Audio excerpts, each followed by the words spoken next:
পশ্চিমবঙ্গ মধ্যশিক্ষা পর্ষদের ক্লাস 9-এর ইংলিশের দ্বিতীয় অধ্যায় অর্থাৎ লেসন 2-তে যে গল্পটা আছে অল অ্যাবাউট আ ডগ, এই গল্পটার এক্সারসাইজগুলো আজকের এই ভিডিওতে করব। এক্সারসাইজ 1, 2, 3 আমার আগের ভিডিওতে করা হয়ে গেছে, তার লিঙ্কটা এই ভিডিওতে তোমরা পেয়ে যাবে। আজকে আমরা করব এক্সারসাইজ 4, 5, 6, 7, 8।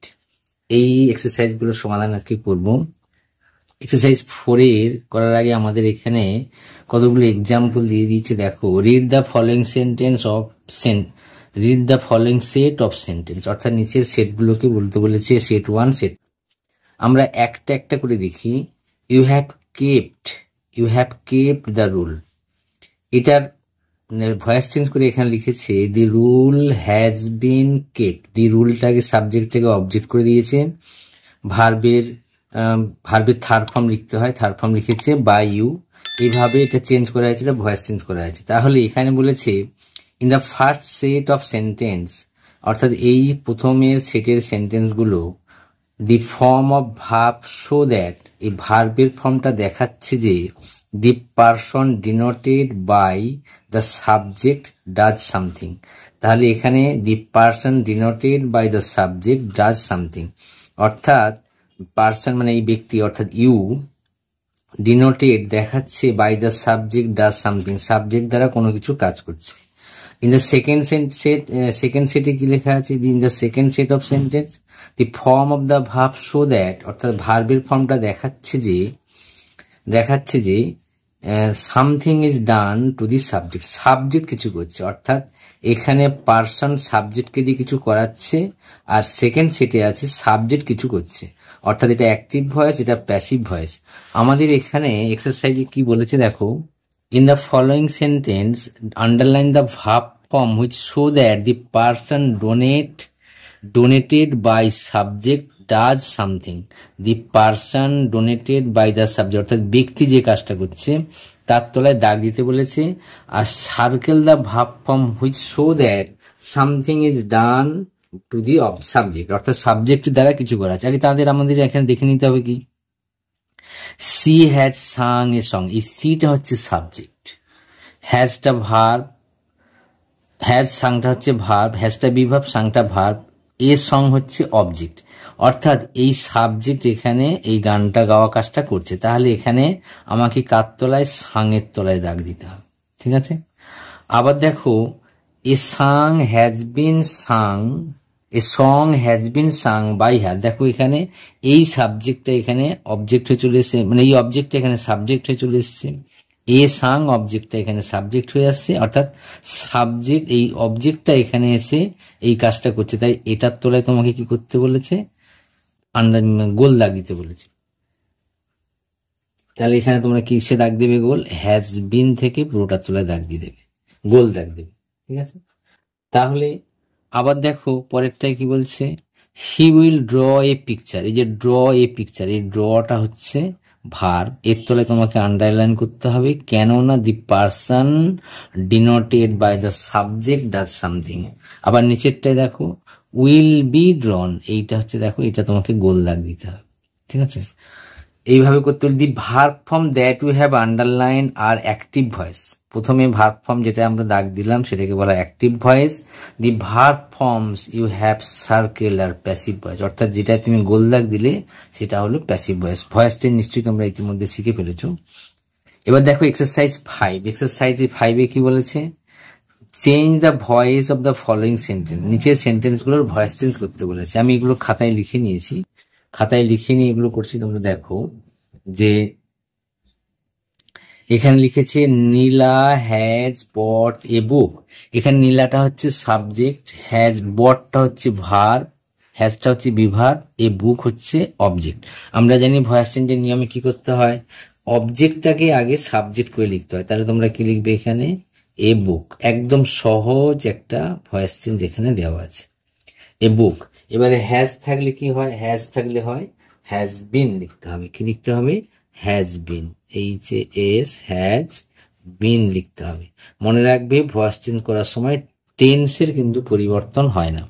তাহলে বটটা তো বট থার্ড ফর্মেই আছে, বট বসে যাবে বট, এবার তোমাকে লিখতে হবে বাই একটা প্রিপোজিশন লিখতে হবে, তারপরে এখানে নীলা এই কথাটা লিখতে হবে। তাহলে আমরা এক্ষেত্রে কি করলাম, ভয়েস চেঞ্জের রুল অনুযায়ী অবজেক্টটিকে সাবজেক্ট করলাম, যেই টেন্সে আছে সেই টেন্সের একটা বিভার্ব এখানে ব্যবহার করলাম, ভার্বের থার্ড ব্যবহার করলাম, আর বাই প্রিপোজিশন দিয়ে সাবজেক্টটাকে অবজেক্ট করে লিখে দিলাম। আবার দেখো, they will have seen the cricket match, এখানে দেখো দি ক্রিকেট ম্যাচটা হচ্ছে অবজেক্ট, তাহলে আমাদের অবজেক্টটা সাবজেক্ট হবে, দি ক্রিকেট ম্যাচটা এখানে লিখতে হবে দি ক্রিকেট ম্যাচ, ক্রিকেট ম্যাচ, দি ক্রিকেট ম্যাচ। এবার দেখো উইল হ্যাভ লেখা আছে, তাহলে কি লিখতে হবে, উইল হ্যাভ বিন লিখতে হবে, এখানে লিখতে হবে will have been, been, will have been. এবার সিন তো থার্ড ফর্মে রয়েছে, সিনটা এখানে বসিয়ে দেবে, সিন, এবার বাই প্রিপোজিশন দেবে, আর দিয়ে থাকলে হয় দেম। হয়ে গেল ভার্সনটা complete. Bhola had seen a tiger, তাহলে এখানে সেম হবে, এটা এ টাইগারটা এখানে চলে আসলো, এ টাইগার, টাইগার, হ্যাড লেখা আছে, তোমাকে হ্যাডটা লিখতেই হবে এবং এখানে একটা বিন কথা লিখতে হবে। তাহলে দেখো, প্রথমে হ্যাড ছিল, আমি এখানে বিন লিখেছি, উইল হ্যাভ ছিল, এখানে বিন লিখেছি, আবার হ্যাড ছিল, এখানেও তোমাকে বিন লিখতে হবে। তারপর সিনটা তো থার্ড ফর্ম হয়, পারফেক্ট টেন্সের ভার্ব সবসময় থার্ড ফর্মে থাকে, বাই ভোলা, বিটা বড় হাতের ভোলা, এই সিম্পল ভয়েস চেঞ্জ। তারপর লিখেছি দেখো, the nurse will attend to the patient, the nurse will attend to the patient, তাহলে এটাকে আমাদের কি, দি পেশেন্টটা হচ্ছে অবজেক্ট, তাহলে দিয়ে আমরা এখানে লিখবো দি পেশেন্ট, পেশেন্ট হলো। তাহলে এটা আমি অবজেক্টটাকে সাবজেক্ট করে লিখলাম। উইল অ্যাটেন্ড রেখেছে, তাহলে আমাকে এখানে উইলটা লিখতে হবে, আর উইল থাকলে লিখতে হয় উইল বি, অথবা শ্যাল থাকলে শ্যাল বি, উইল বি। এবার অ্যাটেন্ড লিখতে হবে, অ্যাটেন্ডেড থার্ড ফর্ম, অ্যাটেন্ডেন্ট লিখতে হবে, অ্যাটেন্ডেড। তারপরে এই টুটা বাকি ছিল, টুটা এখানে বসিয়ে দেবে, দিয়ে এখানে বাই প্রিপোজিশন লেখার পর দি নার্স লিখে দেবে, নার্স লিখে দিলাম, ঠিক আছে। তাহলে আমাদের এইভাবে আমরা অ্যাসার্টিভ সেন্টেন্সের সিম্পল কতগুলো ভয়েস চেঞ্জ এক্সারসাইজ 5-এ দেওয়া ছিল সেগুলো আমরা করলাম। এবার এক্সারসাইজ 6-এ লেখা আছে, দেখো 6 এক্সারসাইজ 6-এও এরকম দেওয়া আছে, change the following sentence, change the voice of the following sentence, change the voice of the following sentence, do the sum. আমি এটাও খাতায় লিখে নিয়েছি, এগুলো একটা একটা করে বলছি। দেখো, ডু দি সাম মানে কি, এটা হচ্ছে ইম্পারেটিভ সেন্টেন্সে আছে। ইম্পারেটিভ সেন্টেন্সের কি হয় না, সাবজেক্ট থাকে না। ডু দি সাম, অঙ্কটি করো, কে করবে, কারোর নাম বলা নেই বা কাউকে বলা, অর্থাৎ এক্ষেত্রে সাবজেক্ট বলা থাকে না। সেজন্য যে ইম্পারেটিভ সেন্টেন্সের ভয়েস চেঞ্জ করার সময় কি করতে হয়, লেট দিয়ে শুরু করতে হয়, এলইটি, লেট, লেট। এবার কি সাবজেক্ট কোন, অবজেক্ট কোনটা, দি সাম, দি, লেট দি সাম, তারপর লিখতে হবে এখানে বি, কথাটা লিখতে হয় বি ডান, হলো। তাহলে এটাও শেষ হয়ে গেল, এইভাবে করবে। তারপরে দেখো সেকেন্ড, অর্থাৎ বিটা কি দিয়েছে, বিতে দিয়েছে the poem, sorry, the poem was written by her, এটা প্যাসিভ ভয়েসই দেওয়া আছে, এটাকে অ্যাক্টিভ ভয়েসে আসতে হবে, তাহলে হারটা হয়ে যাবে সি, ঠিক আছে। তাহলে এটা ওয়াজ রিটিন মানে এটা পাস্ট টেন্সে আছে, তাহলে রাইট ভার্বের পাস্ট ফর্ম কি হয়, রোট, সি রোট, রোট দা পোয়েম। দেখো এইটা, তাহলে তুমি যদি এটা ভয়েস চেঞ্জ করো, দি পোয়েমটা তোমার সাবজেক্ট হয়ে যাবে, the poem was written by her, সেটাকে আমরা করেছি she has wrote the poem. Open the door, একই রকম, লেট, প্রথমে লিখবে let the door be opened, open এর থার্ড ফর্ম লিখতে হবে, ইডি যোগ করে দাও, ওপেনের থার্ড ফর্ম হচ্ছে ওপেন্ড, হলো। তারপর লিখেছি দেখো, তাহলে এটাও তোমার ইম্পারেটিভ সেন্টেন্সের ভয়েস চেঞ্জ, যেটা লেট দিয়ে শুরু করতে হয়, অর্থাৎ যেহেতু এখানে কোনো সাবজেক্ট নেই। The man is known to me, তাহলে দি ম্যান ইজ নো, এটাও প্যাসিভ ভয়েস আছে, অ্যাক্টিভে নিয়ে আসতে হবে। মিটা তাহলে কি হয়ে যাবে, আই হয়ে যাবে। ইজ আছে মানে প্রেজেন্ট টেন্সে আছে, I know, no I know the man হয়ে যাবে, নো দি ম্যান। এটাও একটা সিম্পল সেন্টেন্সের ভয়েস চেঞ্জ। এবার এক্সারসাইজ 7, এক্সারসাইজ 7-এ দেখো দে এগ্রিড। এক্সারসাইজ 7-এ বলে কি বলেছে একটুখানি এখানে পড়ে দেখে নাও। এক্সারসাইজ 7-এ কি বলছে যে change the voice of the following sentence. এমনি সিম্পল লেখা আছে দে এগ্রিড টু মাই প্ল্যান। তাহলে মাই প্ল্যান দিয়ে শুরু করবে, মাই প্ল্যানটা object, my plan, my plan was হয়ে যাবে, এগ্রিড আছে এখানে ওয়াজ হয়ে যাবে, মাই প্ল্যান ওয়াজ, এগ্রিডই বসে যাবে, এগ্রি থেকে এগ্রিড এসছে, এগ্রিড এইখানে এই টুটা লাগিয়ে দাও, টুটা বসিয়ে দাও এখানে, বাই দেম, ঠিক আছে। তারপর লিখেছে my brother lost my favourite pen, my brother lost my favourite pen, তাহলে মাই ফেভারিট পেনটা হচ্ছে অবজেক্ট, এটা চলে আসবে এখানে, my favourite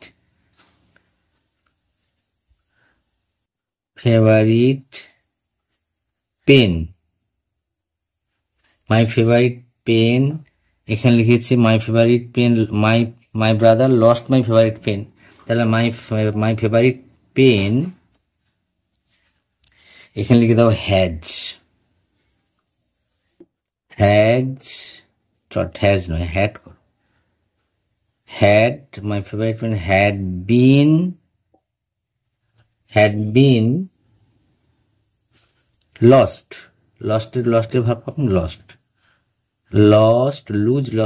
lost by my brother,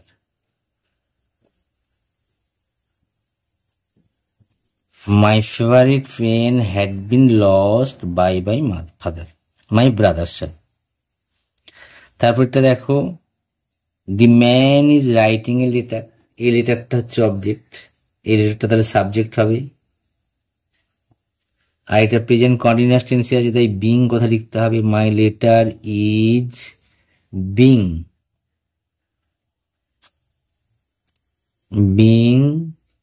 right ভার্বে তার third form, written by the man, Titli is looking for her watch, এটাও প্রেজেন্ট কন্টিনিউয়াস টেন্সে আছে, তাহলে তিতলিজ ওয়াচ লিখবো, হার ওয়াচ লিখেছে তো, তাহলে এখানে দেখো দুটো অবজেক্ট, ওয়াচ একটা অবজেক্ট, হার একটা অবজেক্ট, তাহলে আমি এখানে সি দিয়ে লিখবো, she is being looked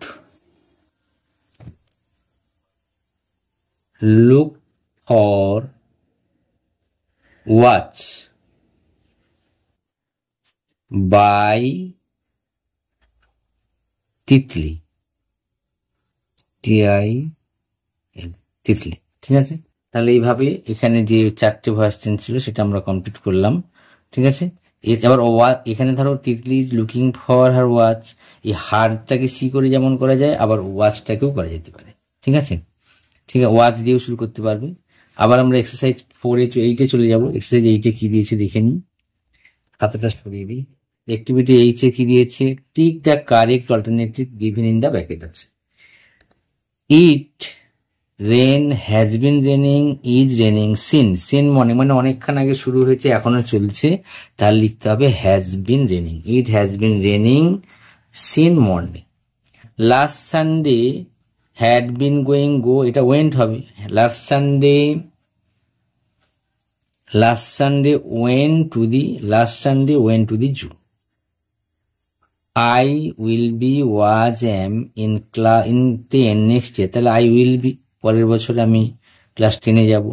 Rina have reached, had reached, has reached home just now, তাহলে Rina has reached home just now, এটা হবে হ্যাজ রিচড, অর্থাৎ রিনা এই মুহূর্তে বা এই মাত্র বাড়িতে পৌঁছানো। ঠিক আছে, তাহলে আমরা অ্যাক্টিভিটির যে সমস্ত গ্রামারগুলো সব করলাম, আমরা নেক্সট ভিডিওতে এর অ্যাক্টিভিটি রাইটিং স্কিলগুলো করব। রাইটিং স্কিলে যদি প্রসেসিং আছে সেই প্রসেসিংটা করব। আশা করি সমস্ত ভয়েস চেঞ্জ এবং অন্যান্য গ্রামারগুলো তোমরা বুঝতে পেরেছো। Best of luck.